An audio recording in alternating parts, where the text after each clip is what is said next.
अब विक्र की चुनावी फाइल खोलते हैं, जिसको आज हम पॉलिटिकल ट्रेन की यात्रा से आपको समझाएंगे। पॉलिटिकल ट्रेन, एब्सोल्युटली, क्योंकि ये पॉलिटिकल ट्रेन कहां कहां जा रही है हम आपको साथ लेकर जाएंगे। There it is, well done. ये देखिए पॉलिटिकल ट्रेन के कितने चुनावी स्टॉपेज हैं आपको ये बताते हैं। ध्यान से देखिए, इस ट्रेन का पहला स्टॉपेज हरियाणा है, जिसकी झलक दिल्ली से दिखी। आज कुश्ती चैंपियन विनेश फोगाट और बजरंग पुनिया ने विधिवत कांग्रेस का हाथ थाम लिया है। अब वो किसको चुनावी रण में चित करेंगे ये हम आपको बताने की कोशिश करेंगे, या फिर चुनावी रण में उतरेंगे भी कि नहीं उतरेंगे, कौन उतरेगा कौन नहीं उतरेगा।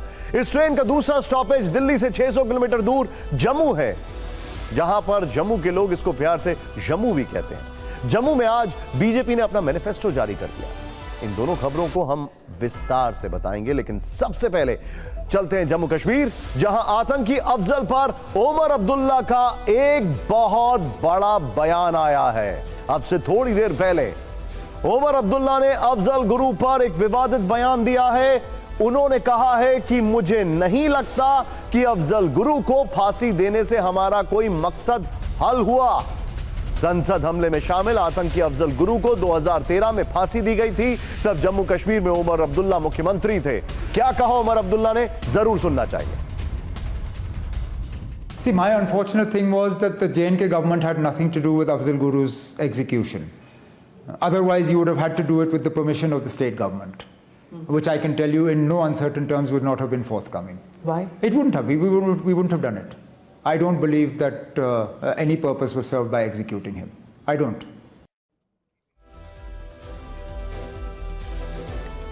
क्या कह रहे हैं उमर अब्दुल्ला? उनका यह कहना है कि फांसी देने से कोई फर्क नहीं पड़ा। क्या कहना चाह रहे हैं? अफजल गुरु को लेकर उमर अब्दुल्ला के बयान से बीजेपी को हमला बोलने का हथियार मिल गया है। बीजेपी प्रवक्ता शहजाद पूनावाला ने कहा है कि बयान से यह साबित हो गया कि नेशनल कॉन्फ्रेंस का हाथ आतंकियों के साथ है। एक बार फिर से इंडिया अलायंस ने बता दिया कि इंडिया अलायंस का हाथ हमेशा आतंकवादियों के साथ। जिस प्रकार से उमर अब्दुल्ला ने एक पॉडकास्ट में कहा है कि अफजल गुरु को फांसी की सजा देने से कोई चीज हासिल नहीं हुई, कुछ नहीं हासिल हुआ, तो क्या वो कहना चाहते हैं कि सुप्रीम कोर्ट ने गलत निर्णय लिया था, वही सुप्रीम कोर्ट जो संवैधानिक पीठ है, या वो कहना चाहते हैं कि यूपीए की सरकार ने गलत निर्णय लिया? एक बड़ा सवाल यह है कि अगर उमर अब्दुल्ला ने बयान दिया है कि उनको फांसी देने से कोई पर्पस सर्व नहीं हुआ, तो क्या वो इनडायरेक्टली इस देश की हाईएस्ट जुडिशियल बॉडी के डिसीजन को लेकर सवाल उठा? इरफान कुरैशी हमारे सहयोगी इस वक्त कश्मीर से हमारे साथ जुड़ चुके हैं। इरफान, यह सवाल सबके सामने है कि उमर अब्दुल्ला ने यह बयान क्यों दिया इलेक्शन टाइम पर? इसका पॉलिटिकल फायदा उनको क्या हो सकता है?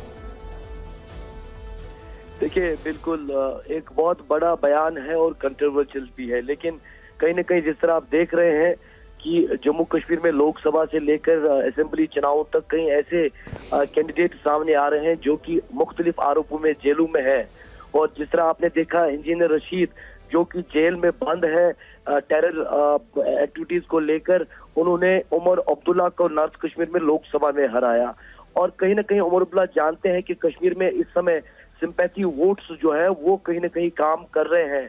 और खास तौर पर आपको मैं बता दूं, एजाज गुरु जो अफजल गुरु के भाई है, इस तरह की भी खबरें आ रही हैं कि वो खुद असेंबली चुनाव में हिस्सा लेने का सोच विचार कर रहे हैं और कभी भी वो घोषणा भी कर सकते हैं। तो कहीं ना कहीं उमर अब्दुल्ला ठीक नब्ज पकड़ने का प्रयास कर रहे हैं। अफजल गुरु का मुद्दा छेड़ते ही वो स्पष्ट करने की कोशिश कर रहे हैं कि अगर उस समय यहाँ की सरकार से पूछा होता तो उनकी तरफ से इस तरह अफजल गुरु ठीक है इरफान के लिए वो इरफान हमारे साथ जुड़ने के लिए बहुत बहुत शुक्रिया। लेकिन उमर अब्दुल्ला को यह शायद समझना जरूरी है, IC-814 आजकल ये खबर बहुत ट्रेंड कर रही है। IC-814 जब हुआ था उसके बाद किन किन आतंकियों को छोड़ना पड़ा था और उन आतंकियों ने पूरी दुनिया में क्या कोहराम मचाया, उसके बाद उमर अब्दुल्ला को फिर से एनालाइज करना चाहिए कि अफजल गुरु को फांसी देने से कोई पर्पस सर्व हुआ या नहीं हुआ। जम्मू कश्मीर बीजेपी के प्रभारी राम माधव ने आरोप लगाया था कुछ दिन पहले कि पूर्व आतंकी नेशनल कॉन्फ्रेंस और पीडीपी के लिए प्रचार कर रहे हैं। कल हमने इसी शो में वो बयान आपको सुनवाया था। एक बार फिर आप राम माधव का वो बयान सुनिए। जम्मू कश्मीर की जनता को हम याद दिलाएंगे कि पुराने दिनों की तरफ, पुरानी मुसीबतों की तरफ ले जाने के लिए जो मैनिफेस्टो लेकर आए हैं एनसी वाले, पीडीपी वाले और तमाम लोग जो खुलकर मिलिटेंटों का मदद लेकर चुनाव लड़ रहे हैं, जो एक्स मिलिटेंट है, मैं देख रहा हूं, मेरे पास जानकारी आ रही है, खुलकर एनसी पीडीपी के कैंडिडेट के लिए कैंपेन में जुट गए हैं। यानी पुरानी बुरी हालात को वापस लेने के लिए जो पार्टियां चुनाव में उतरे हैं उनको डिफीट करना पड़ेगा। लेकिन जम्मू कश्मीर में आज एक और बहुत बड़ा फोकस है, और वो फोकस है बीजेपी का मैनिफेस्टो, संकल्प पत्र, घोषणा पत्र जो आज बीजेपी ने जारी कर दिया। इस दौरान गृह मंत्री अमित शाह भी वहां पर मौजूद थे। वो दिन के दौरे पर पहुंचे हैं। वहां पर पार्टी ने इसे संकल्प पत्र का नाम दिया है।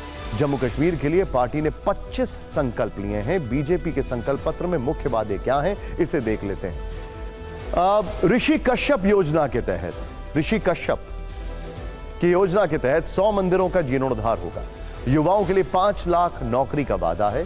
प्रगति शिक्षा योजना के तहत कॉलेज छात्रों को सालाना 3,000 रुपए की मदद मिलेगी। उज्ज्वला योजना का जो लाभार्थियों को हर साल 2 मुफ्त सिलेंडर दिए जाएंगे। मां सम्मान योजना में घर की वरिष्ठ महिला को हर साल 18,000 रुपए देने का वादा है। आतंकवाद के पीड़ितों पर श्वेत पत्र जारी करने का वादा है। साथ ही कश्मीरी पंडितों की सुरक्षित वापसी और पुनर्वास की योजना शुरू होगी। बीजेपी का संकल्प पत्र जारी करते हुए गृह मंत्री अमित शाह ने नेशनल कॉन्फ्रेंस पर हमला बोला। तो एक बार फिर देख लेते हैं कि नेशनल कॉन्फ्रेंस के घोषणा पत्र में ऐसा क्या है जिस पर हंगामा मचा। पिछले महीने की 20 तारीख को नेशनल कॉन्फ्रेंस का मैनिफेस्टो आया था, जिसमें नेशनल कॉन्फ्रेंस ने 12 गारंटी दी हैं, जबकि बीजेपी ने 25 संकल्प लिए हैं। नेशनल कॉन्फ्रेंस ने आर्टिकल 370-35A की बहाली का वादा किया है, जबकि बीजेपी ने साफ कह दिया है कि यह अब इतिहास बन चुका है और किसी कीमत पर वापस नहीं हो सकता है। नेशनल कॉन्फ्रेंस ने राजनीतिक कैदियों की रिहाई की गारंटी दी है, तो बीजेपी ने आतंकवाद पीड़ितों पर श्वेत पत्र लाने का वादा किया है। नेशनल कॉन्फ्रेंस ने भारत पाकिस्तान वार्ता का समर्थन किया है, जबकि अमित शाह ने कहा है कि वो टेररिस्ट हॉटस्पॉट को टूरिज्म स्पॉट बनाएंगे। नेशनल कॉन्फ्रेंस जम्मू कश्मीर को पूर्ण राज्य का दर्जा देने की गारंटी दे रही है। बीजेपी के संकल्प पत्र में इसका जिक्र नहीं है। हालांकि बीजेपी के संकल्प पत्र में भले ही जम्मू कश्मीर को पूर्ण राज्य के दर्जे पर कुछ नहीं लिखा है। यह मुद्दा राहुल गांधी लगातार उठा रहे हैं। ऐसे में प्रेस कॉन्फ्रेंस में जब गृह मंत्री अमित शाह से इस पर सवाल हुआ तो उन्होंने इतना जरूर कहा कि चुनाव के बाद उचित समय पर पूर्ण राज्य का दर्जा दिया जाएगा।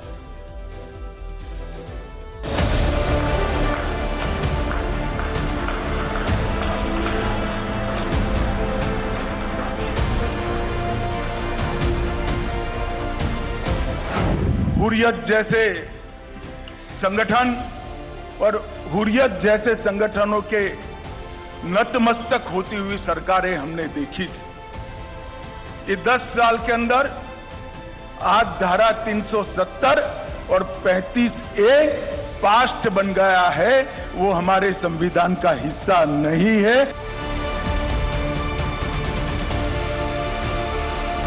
धारा 370 इतिहास बन चुकी है, वो कभी लौट कर नहीं आने सकती, हम आने भी नहीं, क्योंकि धारा 370 ही वो कड़ी थी जो कश्मीर के अंदर युवाओं को हाथ में हथियार और पत्थर पकड़ाती थी।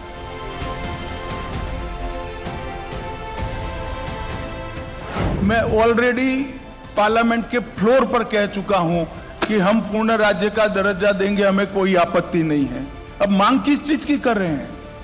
जो मांग कर रहे हैं वो तो मैं मान चुका हूं पार्लियामेंट के फ्लोर पर। अगर उन्होंने स्टेटहुड का वादा किया है तो स्टेटहुड उन्होंने अपने मैनिफेस्टो में क्यों नहीं रखा है? हमने नहीं देखा कि उन्होंने स्टेटहुड अपने मैनिफेस्टो में भी रखा है। उससे क्लियर हो जाता है कि उनको स्टेटहुड देने का कोई भी इरादा जम्मू और कश्मीर को नहीं है। मैं अभी भी कांग्रेस पार्टी को कहना चाहता हूं, क्या इस देश में 2 राष्ट्र 2 झंडे 2 ध्वज के नेशनल कॉन्फ्रेंस के एजेंडे के साथ आप सहमत हो या नहीं, वो बताइए। 370 के बारे में आप नेशनल कॉन्फ्रेंस से सहमत हो या नहीं वो बताइए।